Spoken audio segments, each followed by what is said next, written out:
नमस्कार, जय श्री राम। मैं हूं मनोज मुंतशिर।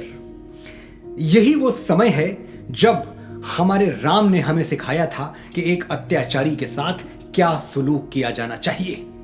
पूरा भारत राममय है, देश का हर गली कूचा उत्साह से भरा है, धरती का रंग भगवा, आसमान का रंग सुनहरा है। बधाई हो, दशहरा है। दशहरा, ये एक शब्द, इसे सुनते ही मुझे क्या क्या याद आता है।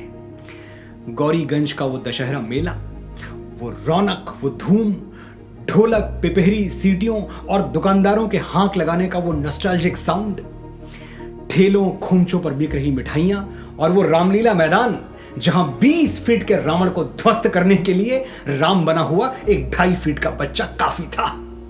सर बुराई के 10 हैं, शस्त्र सारे बेबस हैं, जिस पे जिम्मेदारी है तू ही वो अवतारी है। ये घड़ी ये पल है तेरा, तेरे सच में बल है तेरा। वीर है तू वीरों का, डर तुझे क्या तीरों का। शूल बन के गड़ जा रे, देर ना कर लड़ जा रे। हे रघुनंदन तुझे प्रणाम, रघुपति राघव राजा राम। मेरा यह सौभाग्य नहीं था कि मेरा जन्म त्रेता युग के अयोध्या में हुआ होता, या मैं चित्रकूट, दंडकारण्य, पंचवटी में जन्म लेकर अपने रघुपति राघव राजा राम को अपलक देख सकता। लेकिन मैं ये गर्व के साथ कह सकता हूं कि मैंने राम द्वारा स्थापित रामेश्वरम नगरी में जन्म लेने वाले एक ऐसे महापुरुष को देखा है जो जीवन भर राम में रमा रहा। भारत रत्न श्री APJ अब्दुल कलाम। ये सिर्फ संजोग नहीं है कि इस साल दशहरा और कलाम साहब का जन्मदिन दोनों एक ही तारीख पर पड़ा है। ये नियति का संकेत है कि राममय होने की, राम के रास्ते पर चलने की और कलाम जैसा आदर्श चुनने की जितनी जरूरत हमें आज है, शायद पहले कभी नहीं थी। आप सोच रहे होंगे कि कलाम का राम से क्या संबंध है? संबंध है, बड़ा गहरा संबंध है। जिस दौर में रामायण को फिक्शन बताया जा रहा था, कल्पना की उड़ान, रामायण कल्पना की उड़ान है ये बताने की कोशिश की जा रही थी, उसी दौर में अग्नि की उड़ान भरने वाले कलाम ने सबके सामने कहा था रामायण सच्ची है, रामायण अच्छी है। जब श्री राम के अस्तित्व को नकारने और मिटाने की साजिशें की जा रही थी, तब भी विज्ञान के इस मर्यादा पुरुषोत्तम ने कहा था श्री राम सत्य हैं, श्री राम शाश्वत हैं। डॉक्टर कलाम महान वैज्ञानिक थे। उन्होंने साइंटिफिकली यह स्वीकार किया था कि वाल्मीकि रामायण एक सत्य घटना है और इसे तारामंडल सॉफ्टवेयर की एस्ट्रोनॉमिकल कैलकुलेशंस पर साबित किया जा चुका है। रिसर्चर्स की टीम 150 से अधिक ऐसे स्मारकों की पहचान कर चुकी है जो ये साबित करते हैं कि भगवान श्री राम अयोध्या से रामेश्वरम आए थे। श्री राम भारतीय संस्कृति के आधार हैं। राम सबके हैं, राम सब में हैं। वैसे ही कलाम सबके हैं, कलाम सब में हैं। और अभी भी अगर आपके मन में कलाम और राम के संबंधों को लेकर कोई संशय हो तो ये एपिसोड पूरा देखिए, खुले मन से देखिए। इस संबंध की एक एक परत आपके सामने खुलती चली जाएगी और आप ये जान जाएंगे कि कलाम होना तब तक संभव नहीं है जब तक आपके अंदर राम न जाग उठे।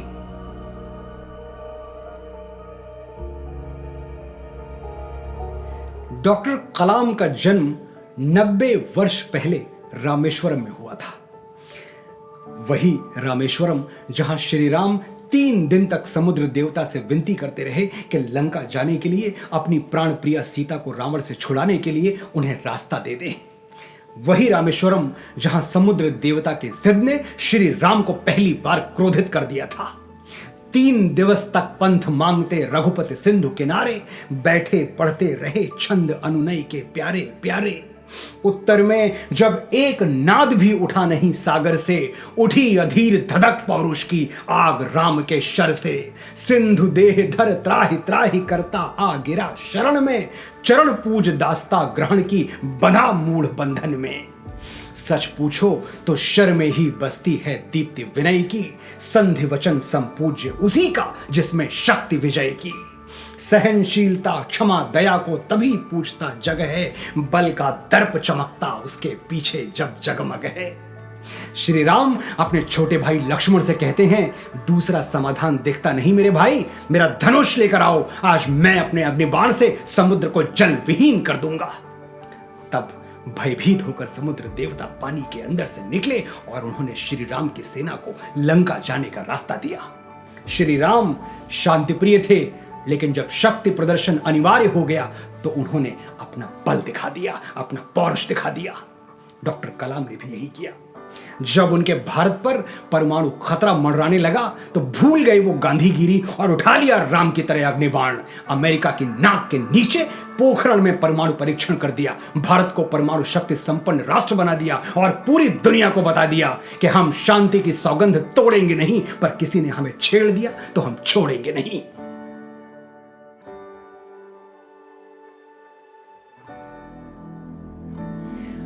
राम कौन थे? अयोध्या के एक राजकुमार जो बाद में राजा बने। ऐसे कितने राजाओं को आप जानते हैं जिनको राज सत्ता समाप्त होने के हजारों वर्षों बाद भी आदर से याद किया जाता है? कितने राजा हैं जिनके चित्र आपके घर की दीवारों पर लगे हुए हैं? कितने राजा हैं जिनके नाम के मंदिर बने हैं? और कितने राजा हैं एक जरा सी चोट लगने पर जिनका नाम आपकी कराह में उभर आता है? हाय राम, बहुत दुख रहा है। इन तमाम शर्तों को पूरा करने वाला शायद एक भी नाम आपको याद ना आए सिवाय भगवान श्री राम के। ऐसा क्यों हुआ? क्योंकि राम जैसे पैदा हुए थे वैसे मरने को तैयार नहीं थे। हमारा जन्म हमारे वश में नहीं है, लेकिन अपने पीछे हम दुनिया में क्या छोड़ के जाएंगे ये हमारे अपने हाथ में है। नहीं रहा गया राम से सिर्फ राजकुमार या राजा बनके, उनको मर्यादा पुरुषोत्तम बनना था और वो बने। मर्यादा पुरुषोत्तम का अर्थ क्या है? किसे कहते हैं मर्यादा पुरुषोत्तम? The ideal follower of rules, जो हर हाल में हर परिस्थिति में मर्यादा का पालन करे। जिस दिन राम का राज तिलक होना था उसी दिन पिता ने कहा 14 वर्ष का वनवास होगा। संतान की मर्यादा इसी में है कि पिता का वचन अटल रहे। श्री राम सर झुका के चल पड़े वन की ओर। सीता के स्वयंवर में शिव जी का धनुष पिनाका उठाने से पहले उन्होंने सर झुका के पिनाका को प्रणाम किया, क्योंकि यही शक्ति की मर्यादा है। कभी मजबूरी में शक्ति प्रदर्शन करना भी पड़े तो विनम्रता नहीं छूटनी चाहिए। रावण का संहार करने के बाद उन्होंने लक्ष्मण से क्या कहा जानते हैं? जाओ लक्ष्मण, बैठो रावण के चरणों में और उनसे ज्ञान लो, क्योंकि ऐसा प्रकांड पंडित, ऐसा दुर्लभ विद्वान इस धरती पर शायद दोबारा जन्म न ले। शत्रु से भी कुछ अच्छा सीख लेना ये एक शिष्य की मर्यादा है। और हम भले राम को अपना गुरु मानते रहें, राम ने खुद को जीवन भर शिष्य ही माना और कुछ नहीं। कहां तक गिनवाऊं मैं आपको राम की मर्यादा के किस्से? कलाम की बात करते हैं, उनकी मर्यादा के कुछ रेखा चित्र देखते हैं। कलाम के पिता जैनुल आबदीन एक स्थानीय मस्जिद में इमाम थे। इमाम साहब के पास एक नाव हुआ करती थी जो उनकी रोजी रोटी का जरिया थी। उसी नाव में बैठकर तीर्थयात्री नदी पार रामेश्वरम के शिव मंदिर दर्शन के लिए आया जाया करते थे। जैनुल आबदीन पैसे वाले नहीं थे, बड़ी मुश्किल से गुजारा चलता था, बड़ी मुश्किल से अपना और अपने परिवार का पेट भर पाते थे। लेकिन उन्होंने कभी किसी निर्धन तीर्थ यात्री से, किसी राम भक्त से किराया नहीं लिया। जैनुल आबदीन के सबसे करीबी मित्र कौन थे जानते हैं? रामेश्वरम के मुख्य पुरोहित पंडित लक्ष्मण शास्त्री। धर्म तोड़ता नहीं, जोड़ता है, और यही धर्म की मर्यादा है। ये मर्यादा कलाम की नसों में खून बनकर दौड़ती रही। वो एक इमाम के बेटे थे। कुरान बचपन से पढ़ी थी, लेकिन बड़े हुए तो श्रीमद् भगवत गीता को उसी श्रद्धा से पढ़ा जैसे कुरान या हदीस पढ़ी थी। सिर्फ पढ़ा नहीं, अपने लेक्चर्स में गीता का उद्धरण देते रहे। कृष्ण के वचन ऐसे दोहराते रहे जैसे 5000 वर्ष पहले कुरुक्षेत्र में कृष्ण ने अर्जुन को नहीं, कलाम को गीता सुनाई थी। मनुष्य मात्र को बराबरी की दृष्टि से एक नजर से देखने का गुण कलाम ने राम से सीखा था या नहीं मैं नहीं जानता, लेकिन जाने अनजाने वो जीवन भर राम के इस आदर्श पर चलते रहे। शास्त्र कहते हैं कि राम ने कभी छोटे बड़े में भेद नहीं किया। मैं नहीं मानता। राम ने बिल्कुल भेद किया। जो छोटा था, असहाय था, उपेक्षित था, दीन था, दलित था, उसे राम ने हमेशा दूसरों से ऊंचा स्थान दिया। राम ने मित्र किसे बनाया? किसी राजा को, सम्राट को, नगर सेठ को, धन कुबेर को? नहीं, एक वानर को, सुग्रीव। राम ने जूठा किसका खाया? किसी ऋषि मुनि या संत का? नहीं, शबरी का। जो कि एक दलित थी। राम ने अपने दरबार में ऊंचा आसन किसे दिया? निषाद राज को, जो पिछड़ी जाति के थे। कलाम और राम दोनों के काल खंड अलग हैं, हजारों वर्षों का अंतर है दोनों में, लेकिन दोनों एक अटूट धागे में जुड़े हैं और उस धागे का नाम है मर्यादा।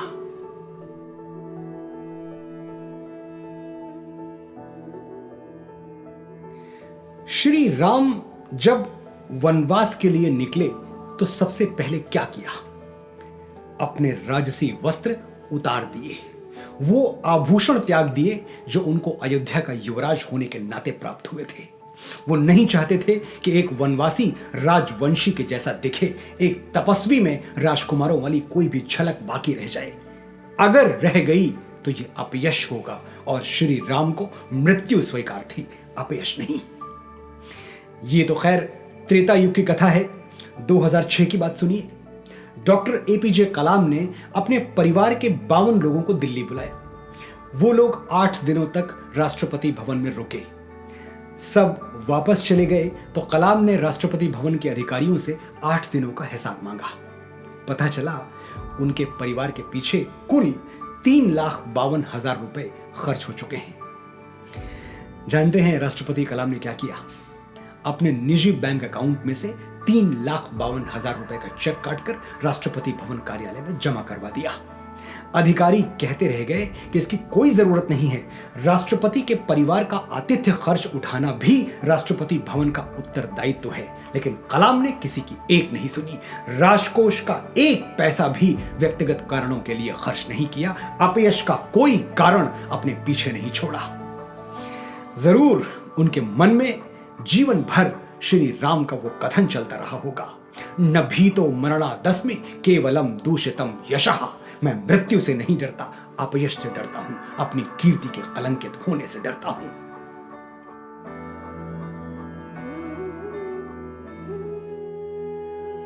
साल 2002 नवंबर का महीना, कलाम साहब ने अपने सचिव से पूछा कि राष्ट्रपति भवन में जो इफ्तार पार्टी आयोजित की जाती है उस पर कितना खर्च आता है? क्या इफ्तार पार्टी वाले पैसे से हम अनाथ बच्चों के लिए किताब, कॉपी, स्वेटर, कंबल और कपड़े नहीं खरीद सकते? डॉक्टर कलाम का यह प्रश्न सुनकर अधिकारी घबरा गए। कलाम की विचारधारा राजनीति से दूर थी, लेकिन अधिकारी तो राजनीति समझते थे। वो जानते थे कि इफ्तार पार्टी देना सिर्फ एक उत्सव मनाना नहीं है, बल्कि उसे राजनीतिक प्रतिष्ठा के तौर पर भी देखा जाता है। और एक ऐसे राष्ट्रपति जो खुद मुसलमान हैं, अगर उन्होंने ही इफ्तार पार्टी पर रोक लगा दी तो लोग क्या कहेंगे? लेकिन क्या कहेंगे लोग, डॉक्टर कलाम को नहीं था ये रोग। उन्होंने इफ्तार पार्टी बंद करवा दी ताकि जरूरतमंदों को मदद पहुंचाने की परंपरा शुरू की जा सके। जब कलाम साहब राष्ट्रपति थे तो एक दिन राष्ट्रपति भवन में सुबह टहलते हुए उन्होंने देखा कि एक मोर काफी उदास सा बैठा हुआ है। वो और पास गए तो देखा कि मोर का मुंह आधा खुला हुआ है। मोर ना तो अपने मुंह को पूरी तरह खोल पा रहा है और ना ही पूरी तरह बंद कर पा रहा है। डॉक्टर कलाम ने तुरंत पशु चिकित्सक से संपर्क किया। डॉक्टर आया, जांच करने पर पता चला कि मोर के मुंह में ट्यूमर है, जिसके कारण वो काफी लंबे समय से न कुछ खा रहा है न कुछ पी रहा है। डॉक्टर कलाम ने मोर का ऑपरेशन करवाया और उसके ठीक हो जाने तक उन्होंने उस मोर को अपनी निगरानी में, अपनी देख रेख में रखा, उसकी दवाओं का ख्याल करते रहे। एक पक्षी के लिए जिसका मन इस तरह पिघल जाए, इतनी करुणा जाग उठे, वो महामानव होने की शर्त पूरी कर चुका है। याद कीजिए क्या हुआ था सीता हरण के बाद। पक्षीराज जटायु सीता को बचाने की कोशिश में रावण से लड़ते हुए घायल हो गए। रावण ने उनके पंख काट डाले। राम ने छत विछत जटायु को जमीन पर गिरा हुआ देखा तो उनकी आंखों से आंसुओं की धारा बह निकली। जटायु ने राम की गोद में प्राण त्याग दिए और राम ने उनका अंतिम संस्कार किसी पक्षी की तरह नहीं, किसी पराये की तरह नहीं, अपने पिता की तरह किया। उन्हें मुखाग्नि दी। ये है वो संवेदना, वो करुणा जो राम से होते हुए कलाम तक आ पहुंची थी। 2015 में शिलोंग के आईआईएम में कलाम साहब लेक्चर दे रहे थे। अचानक दिल का दौरा पड़ा और कलाम इस लोक को छोड़कर राम के लोक चले गए। लेकिन ये प्रस्थान सिर्फ शारीरिक था, आत्मिक नहीं, क्योंकि उनकी आत्मा यहीं रह गई, इसी भारत में जिसके कण कण से कलाम को दीवानगी की हद तक इश्क था। यही भारत जिसे उन्होंने अग्नि के पंख दिए, यही भारत जिसके बच्चों में वो ईश्वर की छवि देखते थे, यही भारत जिसको वो इतना बलवान, इतना समर्थ बना गए कि आज विश्व की बड़ी से बड़ी महाशक्ति हमें तिरछी नजर से देखने का दुस्साहस नहीं कर सकती। हम जीवन भर न कलाम के ऋण से मुक्त हो पाएंगे, न राम के ऋण से।